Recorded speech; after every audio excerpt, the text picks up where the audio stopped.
हम कहते हैं अपने बार बार उद्बोधन में, बहुत कठिन है डगर कोरोना की साहब, बहुत कठिन है डगर कोरोना की। देखिए जीता जागता नज़ारा, जैसे मैंने आपसे कहा था कि हम ज़िले में चलेंगे, आपको दिखाएंगे। हम मौजूद है इस समय पे सीधी ज़िले के हवाई पट्टा ये कहला जाता है, पनवार हवाई पट्टा। आप देख सकते हैं ये पनवार हवाई पट्टा है। यहाँ पर जितने भी श्रमिक हैं जो बाहर मजदूरी करने के लिए गए हुए थे, अब यहाँ पर वो यहाँ पर बस के माध्यम से आ रहे हैं और लगातार जो है इनकी मेडिकल चेकअप हो रहा है। मेडिकल टीम जो है लगी हुई है, इनका चेकअप जो है लगातार हो रहा है। इनकी नाम एंट्री की जा रही है, इनका मोबाइल नंबर एंट्री की जा रही है और इनको अब क्या करते हैं, क्वारंटाइन करना है या फिर जो भी करना है, ये इनके ऊपर डिपेंड करता है क्या सिम्टम मिलते हैं कि, और इनको गाइडलाइंस जो है लगातार दी जा रही है कि इनको घर पे रहना है तो किस प्रकार के रहना है। आइए हम आपको अंदर का भी नज़ारा आपको हम दिखाते हैं कि आप देख सकते हैं कि लाइन से सब यहाँ बैठे हुए हैं। इन लोग जो हैं ये यहाँ पर आए हुए हैं, गोला बना दिया गया है, गोला सोशल डिस्टेंसिंग का रखा गया है। कहाँ से आए हो आप? पुणे से आए थे। हैं? पुणे जिले से। पूना से? हाँ। कहाँ के रहने वाले हो? ये बारी गाँव सीधी जिले से। पूना क्या करते थे? उधर लेबर का काम करते थे। किससे आए हो आप? वो बस से आए। बस क्यों बस में आपका कोई भाड़ा वाड़ा कोई किराया लगा है क्या? कुछ नहीं लगा। हैं? कुछ नहीं लगा। कुछ नहीं लगा। इनका कहना है कुछ नहीं लगा भाड़ा वगैरह। पूना गए थे, पापी पेट ना होता तो ये कमाने के लिए क्यों बाहर जाते। ये नज़ारा आप मेरे कैमरे में साफ तौर पर देख सकते हैं। यहाँ पर बैठे हुए हैं सारे लोग, क्योंकि ये कहीं ना कहीं पे रोजी रोटी कमाने के लिए बाहर गए हुए थे और आज रोजी रोटी जो है इनकी वहाँ बंद हो गई। उसके बाद फिर ये यहाँ पर चले आए। एक और सदस्य हैं, मैं उनसे पूछूंगा, क्यों कहाँ से आए आप? नागपुर से। नागपुर से? जी। नागपुर में क्या करते थे? खाना बनाने का काम करते थे। खाना बनाने का? जी। नागपुर से कितने दिन से चले हो? कल चले शाम को 8 बजे। शासन प्रशासन द्वारा भेजा गया था आपको? जी नहीं, बाइक से आए हम लोग। बाइक से आए हो? जी, 2 लोग। जी। तो कहाँ के रहने वाले हो? यही सीधी जिला है अपना, पिपरोहर। क्यों नागपुर से क्यों चल दिए? जब लॉकडाउन था आप लोगों को मालूम था, क्यों चल दिए? क्या दिक्कत हुई आपको? सर वहाँ बहुत बढ़ रहा है ना, खाने पीने की परेशानी हो रही है, इसलिए चल दिए। क्या करें, वहाँ खाना पीना नहीं मिलता था? नहीं।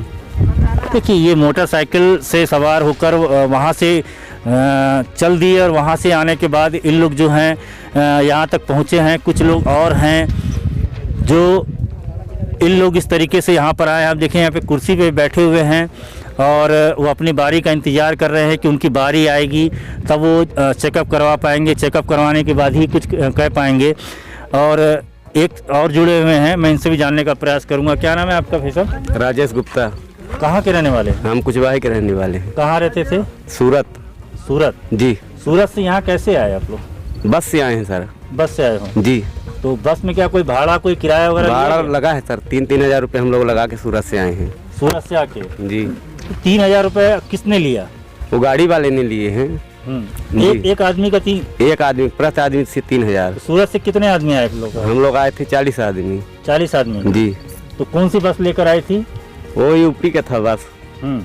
जी। पासिंग बनवाया था रीवा तक के। चली गई है? वो चली गई, वो चली गई बस। तो 3,000 रुपये क्या रसीद या कोई पर्ची काटे? कुछ नहीं दिया था। हाँ।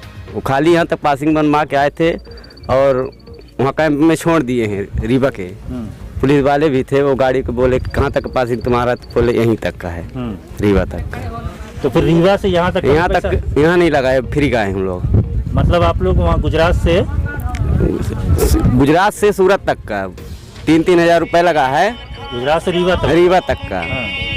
और इधर का नहीं लगा, रीवा से सीधे तक का 1 रुपया नहीं लगा है। देखिए साफ तौर पर जो सरकार कहती है, सरकार बड़े बड़े दावे करती है कि माने हम अपने श्रमिकों को बुलाने के लिए सारे मुहैया करा रहे हैं, उसका जीता जागता नमूना आपके सामने पर है।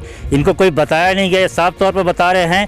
गुजरात से 3,000 रुपया प्रति व्यक्ति के हिसाब से रीवा तक आए थे और रीवा में आने के बाद में वहाँ पुलिस प्रशासन भी रही होगी, शासन प्रशासन की टीम भी रही होगी। किसी ने ये जानने का प्रयास नहीं किया कि 3,000 रुपये लेकर इनको क्यों लिया जा रहा है, कि जब ऑलरेडी मध्य प्रदेश शासन ने कह दिया है कि 1 भी रुपये नहीं लिए जाएंगे और गाड़ी की व्यवस्था दी जाएगी। एक व्यक्ति से 3,000 रुपये लेकर, और यहाँ बता रहे हैं कि संख्या लगभग कितनी संख्या थी भाई साहब? 40। तो आपने शासन प्रशासन को ये चीज़ बताया वहाँ जो रहे होंगे? वहाँ से कोई पूछे नहीं तो सर हम लोग कैसे बताएं, जब पूछेगा आदमी तब ना बताएंगे। तो ये 3,000 रुपये फिर आप लोग वहाँ पे रहते थे, वहाँ खाने कमाने के लिए, खाने के लिए कुछ वहाँ कुछ नहीं, सब बंद हो गया, जो फैक्ट्रियाँ थी बंद हो गई है, 40 दिन से बंद है पड़ी है। तो हम लोग फिर चले आए, मैं सोचा क्या करेंगे। कंपनी वाले ने आपको पैसा वैसा कुछ दिया नहीं था? दिए थे लोग सर, हम लोग अपने कमाई जो रखे थे पहले पैसा वही लगा के आए हैं और बैठ के खाया भी है बैठ के। खाली हो गया। देखिए एक जन और है, कुछ अपनी दुखड़ा बताना चाहते हैं, मैं भी उनसे जानने का प्रयास करूंगा। क्या नाम है आपका? लाल बहादुर गोस्वामी। हाँ, क्या बोल रहे थे आप? ये बोल रहा था सर कि जितना दिन कमा के रखा था तो खाया, और जब जेब खाली हो गया तो हुआ कि अभी हम मर जाएंगे, यहाँ चले अपने देश गाँव, तो अपने इधर चला है। और क्या हो गया, इतने तकलीफ गुजार क्या गया, पैसा तो देना पड़ा 3,000 रुपये। नहीं, जिसके पास नहीं है तो घर से मंगाया, पैदल बैंक का आ रहा है और आदमी, जिसके पास नहीं है, घर पे भी नहीं है तो पैदल आ रहा है। और अब क्या करेगा, 2 महीने से बंद है तो हम आदमी कमाने गया, 2 महीना कमाया नहीं तो घर कैसे आएगा सर? मरता नहीं क्या करता जीता जागता एक नमूना है, ये कहावत बिल्कुल सही है, मरता नहीं क्या करता। आज लॉकडाउन कोरोना ने दिखा दिया ज़मीनी हकीकत। देखिए साफ तौर पर एक बंदे का कहना ये था कि उनके पास में जो थोड़ी बहुत कमाई थी, जो थोड़ा बहुत पैसा था तो वहाँ पर उन्होंने रखे हुए थे, लेकिन अपनी गाड़ी कमाई लगाकर बस में 3,000 रुपये प्रति व्यक्ति के हिसाब से उन्होंने दिया। गुजरात से सीधी रीवा तक आने के लिए, रीवा से सीधी तो उनको यहाँ तक फ्री लाया गया। ये रहा नज़ारा यहाँ का कि आप देख सकते हैं यहाँ पर कि माने एक एक पैसे एक एक पिन, और खाने पीने के लिए कुछ मिला है क्या रास्ते में आप लोगों को? कुछ नहीं पाए, वैसे ही हम लोग भूखे रह गए हैं। अभी यही खिचड़ी मिला है, रीवा से आए तभी खिचड़ी मिला है यहाँ पे। आप लोग गुजरात से जब चले तो कोई रास्ते में कुछ नहीं मिला था सर, कुछ नहीं। आए थे तो रीवा में मिला था शाम को 1 बजे रात हम लोगों का खाना, फिर अभी मिला है यहीं पे सीधी भी, MP में और कहीं नहीं मिला खाना।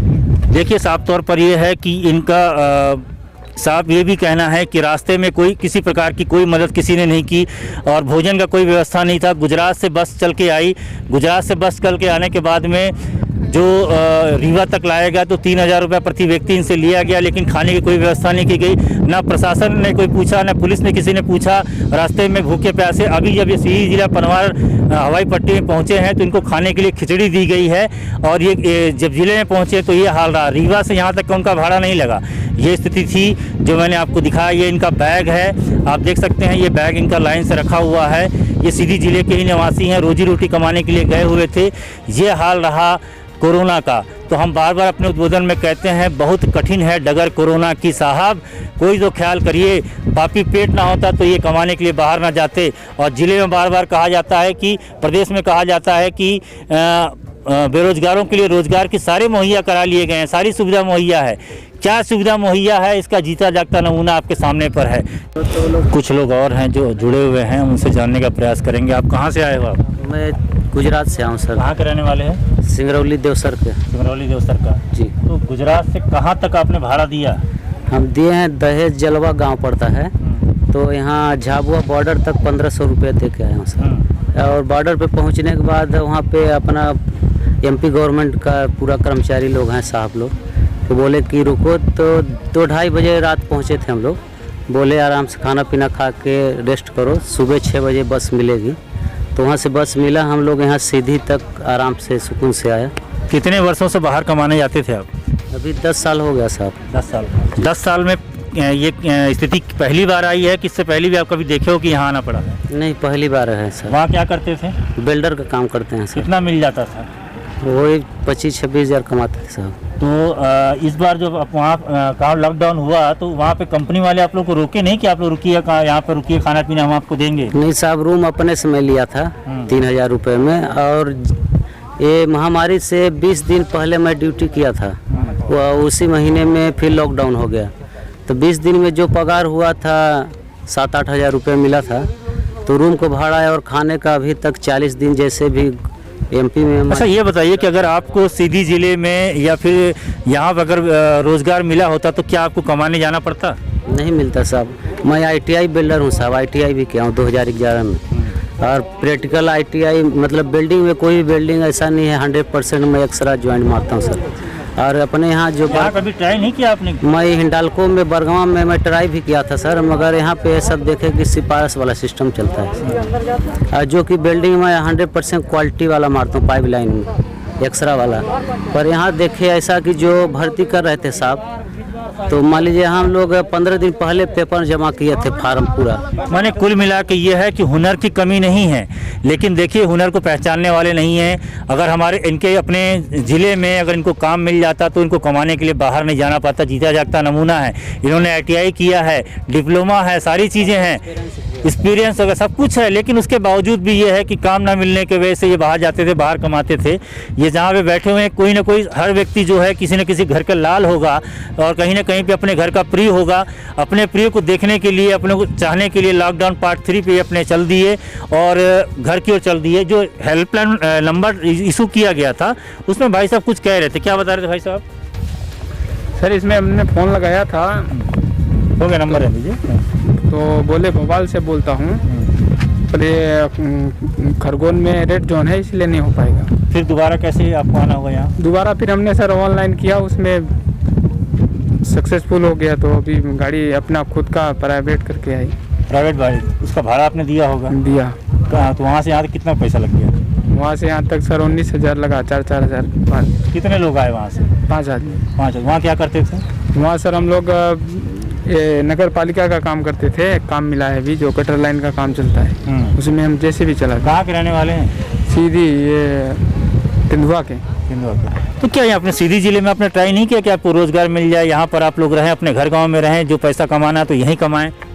ये तो सर चाहते हैं, पर कोई टाइम से काम भी मिलता है तो टाइम से कोई पगार नहीं देता है, वो इसीलिए यहाँ करने का इच्छा नहीं होती है। टाइम से पगार मिले तो सभी कोई करे। देखिए साफ तौर पर ये है कि ज़िले में ये हुनरबाज हैं, ज़िले के ये योद्धा हैं, ज़िले के ये बंदे हैं जो वोट देते हैं, विधायक बनाते हैं, सांसद बनाते हैं और देश को चलाने के लिए बागडोर उन पर सौंपते हैं। लेकिन जब उनके ऊपर बीतती है तो क्या हाल होता है, क्या नज़ारा होता है आपके सामने पर है। ये साफ तौर पे बता रहे हैं कि ज़िले में इनको कोई रोज़गार नहीं मिलता, अगर मिलता भी है तो पेमेंट सही समय पर नहीं मिलता है। मजबूरी की वजह से अपना ज़िला छोड़ कर ये जाते हैं रोजी रोटी कमाने। कोरोना ने वास्तविकता दिखा दी कि ज़िले की स्थिति क्या है, बेरोजगारी की स्थिति क्या है। अब आने वाले समय पर इनको क्या, आपका घर अब कैसे चलेगा भाई साहब? देखेंगे सर क्या कैसे चलेगा, अभी तो पैसा भी नहीं है, सेठ भी 2 महीने का पैसा नहीं दिया जब से लॉकडाउन हुआ। तो घर में क्या है स्थिति, घर में कितने सदस्य रहते हैं? घर में तो हमारे माँ बाप है, यानी कि हमारे 2 बच्ची है, ये 4 हम परिवार है। तो आपके कमाने से ही घर चलता था कि घर में कुछ खेती किसानी भी है? पिताजी थोड़ा बहुत खेती है उसमें करते हैं, बाकी तो कमाने से ही खेती किसानी चलता है। कमाने से ही घर चलता था। देखिए साफ तौर पे ये कमाने से ही घर चलता था, खेती किसानी थोड़ी बहुत है, जिसका नज़ारा ये था। जिले से मैं राजू गुप्ता, कैमरामैन राज के साथ।